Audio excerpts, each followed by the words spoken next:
Bonjour à tous, je vous retrouve pour ce tirage général qui vient compléter les horoscopes signe par signe mensuel. On va aller sonder ensemble les énergies pour le mois de février dans le collectif. Alors on va commencer avec les arcanes majeurs, voir un petit peu la vibration qui va nous accompagner sur février. Alors là j'en ai trop, on va juste en prendre une. Pour ce mois de février 2026, quel est l'arcane majeur qui nous accompagne ? Alors, l'arcane majeur qui nous accompagne, c'est l'arcane majeur de la Lune. Alors, la Lune, c'est une lame, un arcane majeur qui va clairement nous parler de vibration, d'intériorité, qui va nous parler d'émotion, qui va nous parler vraiment de cette vibration, de cette sensation, de cette invitation à peut-être permettre davantage de ressenti, d'écoute, d'écoute de l'intuition, d'écoute de la vibration, d'écoute des signes, d'écoute en tout cas dans le subtil, pourquoi pas, dans une idée comme ça de vibration un peu au-delà de ce qui se joue dans la matière, au-delà de ce qui est dans la vibration. Qu'est-ce qui se passe? Alors, il me semble en plus que l'arcane de la Lune, c'est l'arcane qu'on a eu aussi sur le mois de janvier. Donc vous voyez un peu la progression, vous voyez un peu la continuité énergétique de ce qui nous est proposé en ce début d'année 2026. En même temps, c'est pas étonnant. L'année énergétique, elle commence pas au 1er janvier, elle commence un peu plus tard dans l'année. On pourrait parler... pourquoi pas d'Imbolc au 1er février. On peut parler aussi du Nouvel An chinois un peu plus tard dans le mois. En tout cas, il y a vraiment cette sensation que les énergies demandent à fleurir quand il y a le retour du soleil. Donc, la Lune ici, elle vient vraiment continuer ce mois de janvier. Elle nous demande aussi de continuer énergétiquement une sorte de mutation, pourquoi pas spirituelle, qui permet d'aller... plus en profondeur, au fond des choses, d'être vraiment dans une idée de rester à l'écoute de son intuition, de son inconscient, de ses rêves, et de regarder à l'intérieur pour comprendre. Donc il y a une très belle invitation. Alors, on va y aller avec le tarot. On a la Lune, on a la roue de fortune. Ok. La roue de fortune, c'est une très belle lame, énergétiquement parlant. C'est une lame qui est en plein milieu dans le tarot.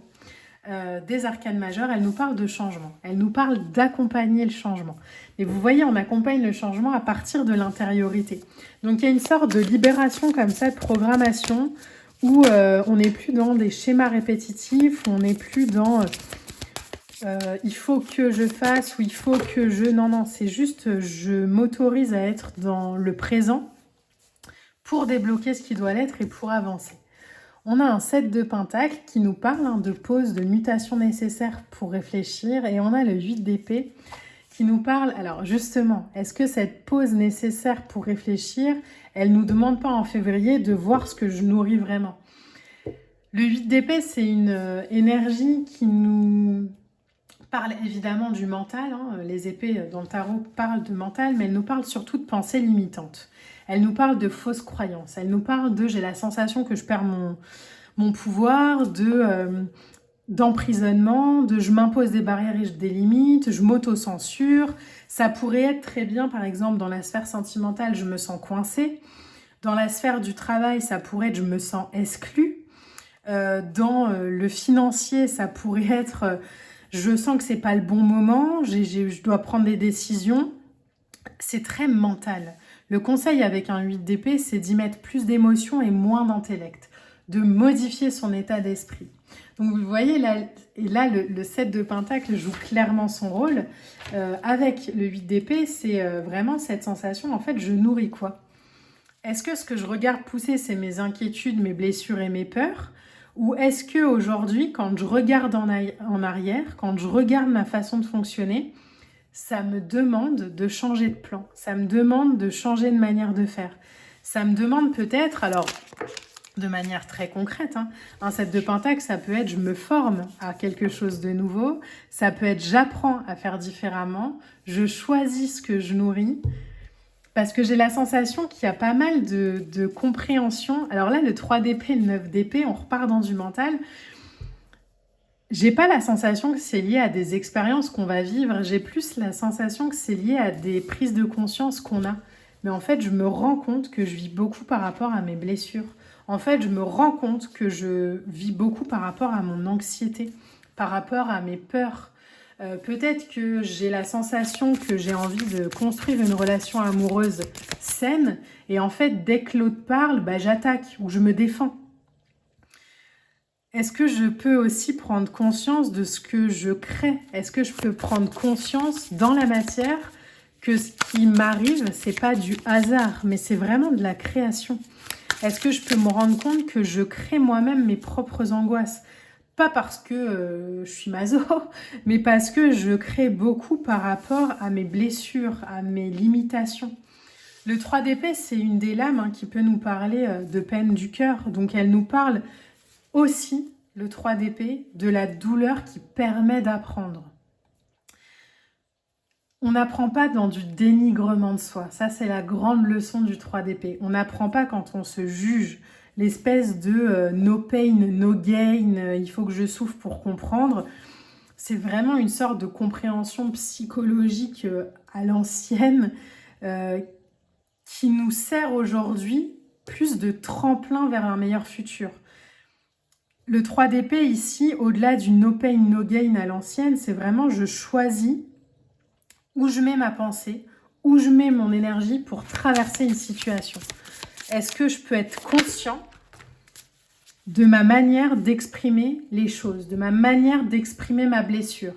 Si ma plus grande peur, c'est l'abandon, est-ce que je peux être conscient que parfois dans mes relations, ma façon d'agir à partir de mon anxiété crée une situation, manifeste une situation à l'extérieur qui demande à l'autre de partir, donc de m'abandonner? Est-ce que je peux être conscient que si ma plus grande peur, c'est l'engagement, est-ce que je peux prendre conscience que ma manière d'agir ne demande pas à l'autre de s'impliquer, mais demande à l'autre de s'inquiéter? Parce que je suis tellement pas sécurisant dans ma posture que du coup, je peux faire naître en face des angoisses ou des peurs qui font que l'autre est toujours en demande ou en attente. Et du coup, moi, je me sens peut-être étouffée, mais en même temps, est-ce que ma posture, elle est juste pour sécuriser ce qui se passe? Vous voyez un peu ce discours, ce dialogue? Regardez-moi ça comme c'est beau. 3DP, 9DP, quand on comprend ça, on passe vers un fou, vers un chariot et vers un soleil. Bon. Ce mois de février, c'est un mois de transition. C'est clairement un virage, pas forcément dans l'expérience, je vous le disais, mais dans la compréhension. Dans, ok, en fait, si je veux vivre une relation saine et nourricière et élévatrice, si je veux vivre des opportunités professionnelles à partir de ma puissance, à partir de mon engagement, à partir de ma force, à partir de mon désir, de mon envie, je dois aller aborder les situations d'une manière différente, plus par rapport à mes blessures et mes peurs, mais par rapport à ma force, par rapport à ma puissance de cœur. Alors, ça s'apprend, hein. Je suis bien consciente de ce que je vous dis, c'est vraiment des pas à pas.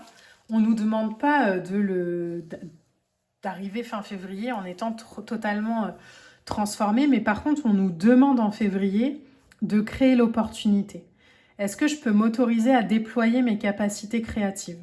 Est-ce que je peux m'autoriser à faire autrement, à voir autrement, à percevoir autrement? Là où avant, peut-être, j'étais dans de la réaction par rapport à mes peurs, est-ce que, au-delà de je vais faire différemment, est-ce que je peux juste, à ce moment-là, quand j'ai cette envie-là, faire preuve de silence? Est-ce que je peux saisir l'opportunité pour voir, pour apprendre, pour faire différemment? Tant que je ne fais pas différemment, je revis inlassablement les mêmes choses. Quand on est prêt à vivre de nouvelles choses, on a des nouveaux comportements. Il y a une symbolique comme ça d'avancement sur ce mois de février. Au-delà de la loi d'attraction, c'est vraiment cette compréhension de je vais manifester à l'extérieur ce que j'ai à l'intérieur. Si ce que j'ai à l'intérieur, c'est des blessures et et de la peur et que j'agis inconsciemment par rapport à ça tout le temps, bon, bah, ce que je crée à l'extérieur, c'est exactement toujours le même cycle. Là où moi j'ai envie de nouveauté, il faut que je mette de la nouveauté. Ça peut passer, cette de Pentacle, encore une fois, hein, par de la formation, par de l'apprentissage, par je vais me faire accompagner. Alors pas forcément, encore une fois, c'est toujours pareil. Hein. C'est pas l'idée de se faire accompagner pour des années et des années. C'est là, je sens qu'il y a un truc, un verrou qui coince. Est-ce que je peux aller chercher la personne, l'énergie, la fréquence, la vibration qui va m'aider à huiler un peu le mécanisme, hop, pour débloquer le truc et pour passer à autre chose. Parce que le autre chose, le fou, le chariot, le soleil, c'est quand même hyper prometteur, quoi. Le fou, c'est la nouvelle aventure, c'est la nouveauté. Le chariot, c'est l'idée de je passe aujourd'hui à l'action pour aller réaliser mes rêves. Et il se passe quoi avec un chariot? De la réussite. Et le soleil, c'est une des arcanes les plus chanceuses dans le tarot, donc qui nous parle vraiment de, en fait, aujourd'hui, j'ai les idées claires, du coup, je peux me permettre la joie, le succès, le rayonnement. J'ai une vision qui est enthousiaste, qui est positive. Je me sens au top, j'y vais. Pourquoi? Parce qu'il y a du flux intérieur harmonieux, donc je peux le vivre à l'extérieur, à mon avis, à partir du mois de mars. Ou fin février. Ça résonne fin février quand même, hein. Mais voyez comment ça résonne. En fait, il y a une idée de j'harmonise mes énergies intérieures yin pour aller dans des énergies extérieures yang de manière très fluide. Au moment où je vous dis ça, j'ai une petite compréhension qui vient, donc je vous la partage. L'année 2025, il me semble, alors à vérifier, mais il me semble que c'était une énergie yin. Avec le serpent. Là où on passe en 2026, il me semble au Nouvel An chinois le 17 février, dans une année du cheval, donc du mouvement, qui est un arcane une symbolique yang. Donc vous voyez, il y a vraiment ce truc de j'apaise mon yin pour aller sur le rayonnement de mon yang. Il y a l'idée de retrouver aussi le bonheur, de partager dans le plaisir, dans la joie,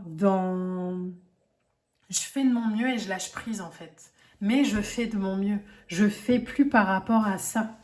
Surtout quand j'en ai conscience. L'idée, c'est que tant qu'on est dans l'ignorance, entre guillemets, on aurait une excuse. Là où on est conscient de ces schémas et de ces façons de faire, c'est pas qu'on n'a plus d'excuses et qu'il faut culpabiliser. C'est juste que si je vis toujours la même chose, et que j'ai en conscience mes blessures, c'est peut-être que je suis invitée aujourd'hui à faire différemment. Donc il y a clairement cette invitation à faire différemment. Le chariot, c'est l'arcane, alors par exemple, qui pourrait nous parler de déménagement, mais je vous le disais, qui nous parle aussi de succès lié à l'action. Donc le chariot, lui, c'est vraiment le message de l'univers qui nous dit « Ok, il est temps. Il est temps d'avancer, il est temps d'y aller, il est temps. Il est temps de triompher. Il est temps de reprendre en main ton destin. C'est bon, tu as... » La phrase qui vient, c'est « tu as suffisamment purgé. Tu as suffisamment hurlé. Tu as suffisamment guéri. Tu as suffisamment compris. Maintenant, passe à l'action et va créer ce que tu as envie de créer. » La roue, elle tourne sur ce début d'année 2026 pour beaucoup de signes. Elle nous demande vraiment d'aller dans une focalisation sur l'objectif, d'aller chercher en nous la patience, la confiance, la persévérance nécessaire pour être l'enfant de la puissance et plus l'enfant de la peur. On a peut-être beaucoup agi aussi dans sa vie dans la défense, dans la protection. Et aujourd'hui, il y a vraiment cette invitation, ok, mais est-ce que tu peux créer par rapport à ta force, par rapport à ta... Alors, il y a un chakra qui vient là, c'est vraiment le chakra du plexus solaire, hein, entre la roue de fortune et le soleil. Est-ce que tu peux créer à partir de tes tripes? Est-ce que tu peux créer à partir de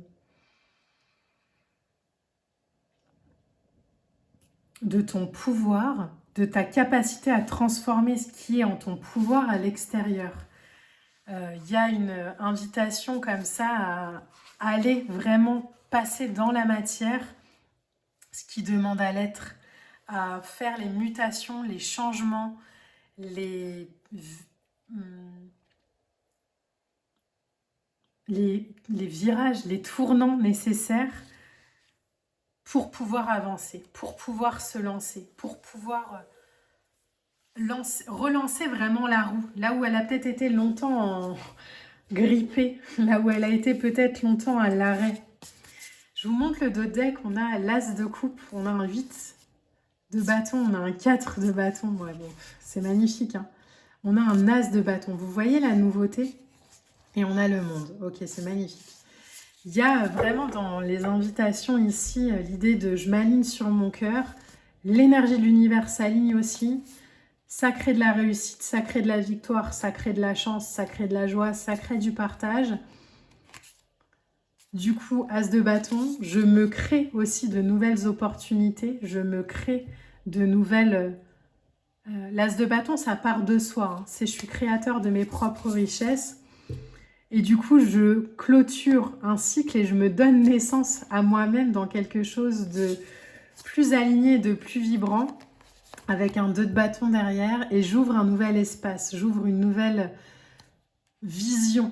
Je lâche ce bâton qui m'a servi, qui m'a été utile, hein, je remercie, j'ai beaucoup de gratitude. Mais aujourd'hui, moi, j'ai envie de prendre un van et d'explorer le monde autrement.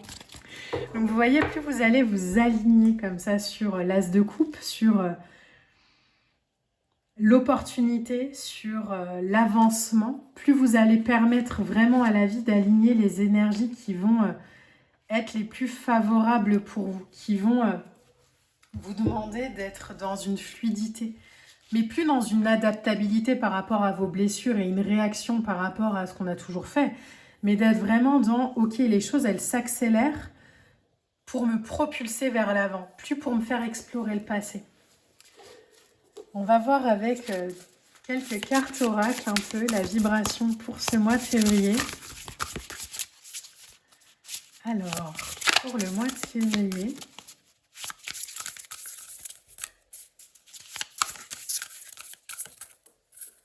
ok, on en a une déjà qui vient. J'aimerais bien qu'on en ait 3. On a la Vierge Marie. Wow, pas n'importe quel arcane, hein.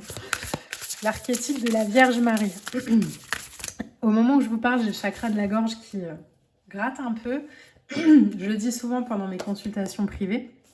Mais le chakra de la gorge, c'est pas juste le fait de parler, hein. C'est l'expression. Donc l'expression dans la parole, oui, mais aussi dans les actes, mais aussi dans les actes qu'on choisit de ne pas faire, qu'on choisit de ne plus exprimer.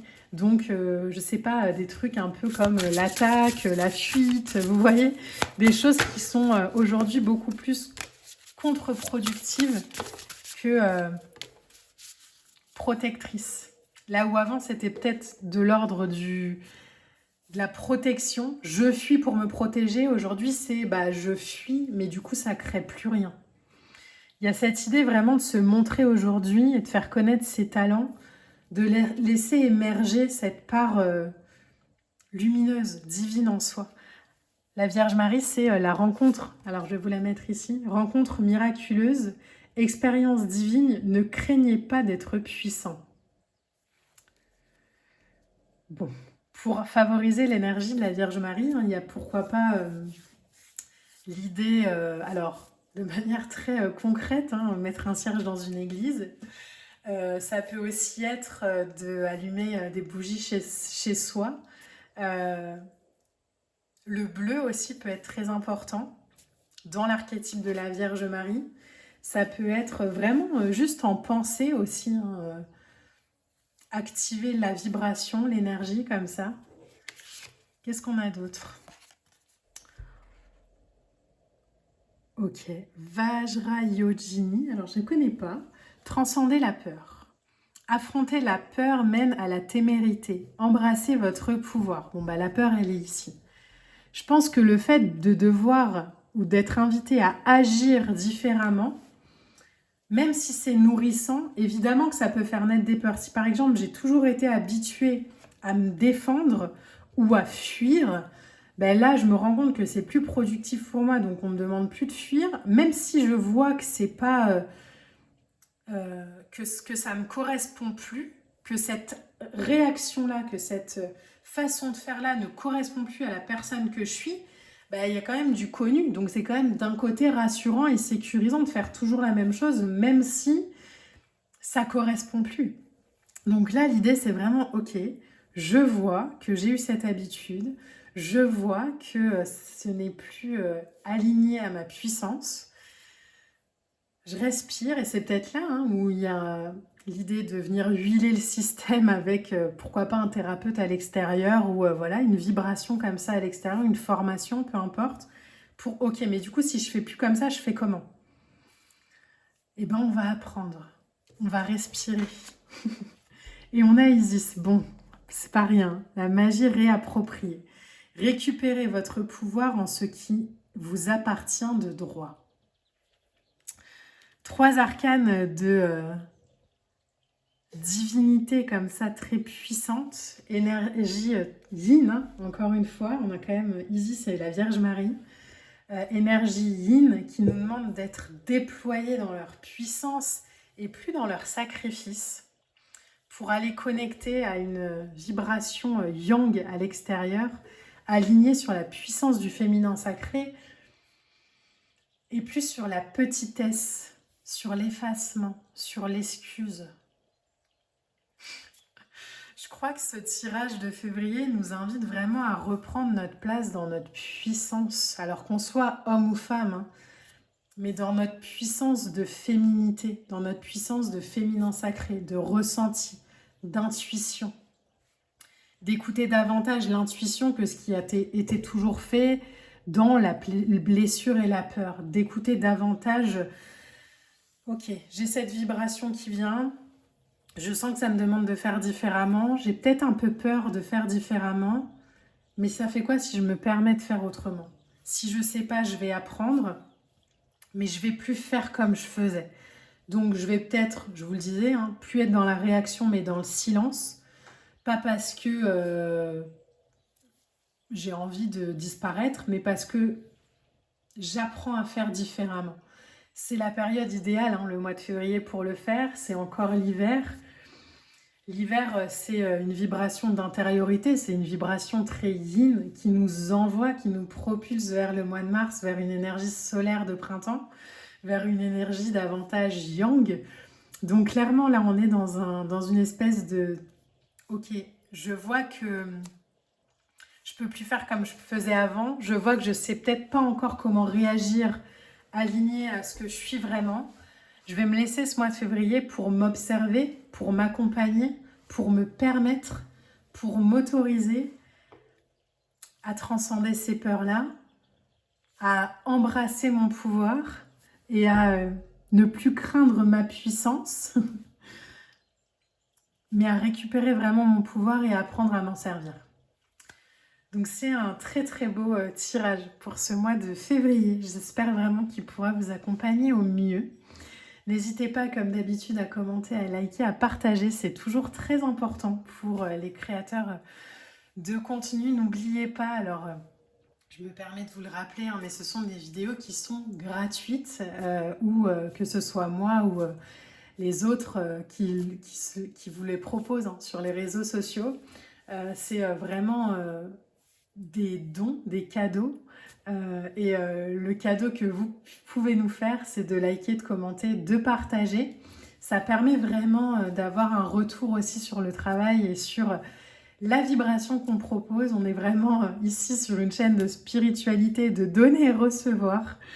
Donc c'est aussi pour ça que je me permets de vous le partager. Voilà, je vous embrasse et je vous retrouve très vite pour de prochaines vidéos. À bientôt.